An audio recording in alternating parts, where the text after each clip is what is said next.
Jepang dikenal sebagai salah satu negara demokrasi terkemuka di dunia dengan pengaruh besar dalam teknologi dan ekonomi.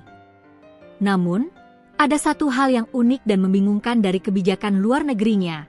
Hingga saat ini, Jepang belum secara resmi mengakui Palestina sebagai sebuah negara berdaulat. Di saat banyak negara di dunia, bahkan di Eropa, sudah mengakui Palestina, mengapa Jepang tidak? Apakah ini murni pilihan diplomatik Jepang sendiri, ataukah ada faktor lain yang lebih besar? Lebih khusus lagi, apakah keputusan ini dipengaruhi oleh sekutu utamanya, Amerika Serikat? Mari kita telusuri jawabannya. Untuk memahami posisi Jepang, kita harus kembali ke sejarah pasca Perang Dunia Kedua. Setelah kekalahan di tahun 1945, Jepang dipaksa meninggalkan militerismenya. Sebagai gantinya, Amerika Serikat menjanjikan perlindungan militer melalui perjanjian keamanan. Aliansi ini menjadi fondasi utama kebijakan luar negeri Jepang.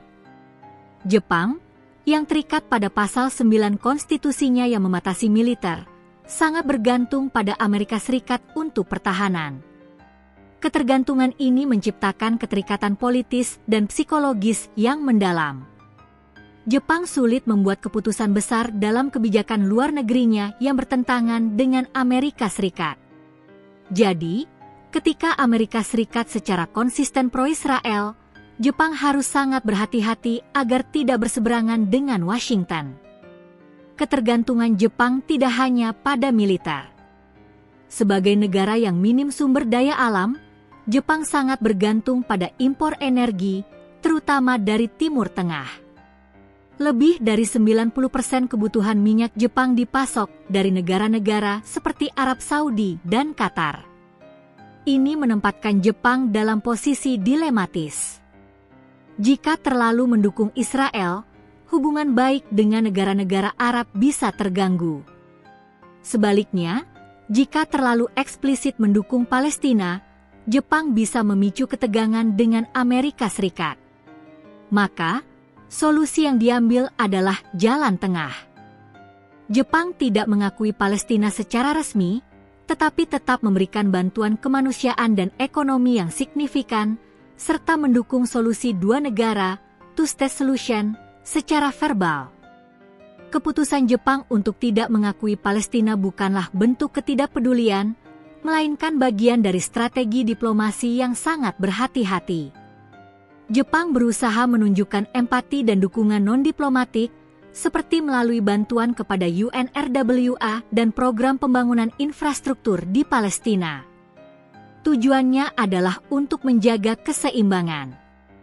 Jepang ingin menunjukkan kepada dunia bahwa mereka peduli dengan isu kemanusiaan, tetapi tetap dalam kerangka kebijakan luar negeri yang selaras dengan Amerika Serikat. Bagi Jepang, pengakuan resmi terhadap Palestina bisa memicu risiko besar yang tidak sebanding dengan manfaatnya, terutama dalam hal keamanan dan stabilitas regional. Jadi, apakah Jepang benar-benar takut pada Amerika Serikat? Dalam konteks politik internasional, kata yang lebih tepat mungkin adalah terikat atau tergantung. Keputusan Jepang untuk tidak mengakui Palestina lebih merupakan kalkulasi geopolitik yang sangat cermat. Jepang menyadari bahwa kepentingan nasionalnya akan lebih aman jika sejalan dengan kebijakan Amerika Serikat. Ketergantungan militer, posisi strategis Amerika Serikat yang pro-Israel, kebutuhan energi, dan strategi diplomasi yang hati-hati, semua faktor ini membuat Jepang memilih untuk memprioritaskan aliansi dengan Amerika Serikat di atas segalanya.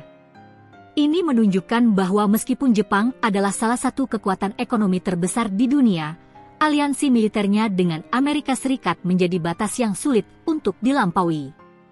Menurut kalian, apakah strategi, jalan tengah, ini merupakan langkah bijak bagi Jepang, atau justru menunjukkan keterbatasan Jepang dalam memainkan peran global yang lebih independen? Tulis pendapat kalian di kolom komentar di bawah.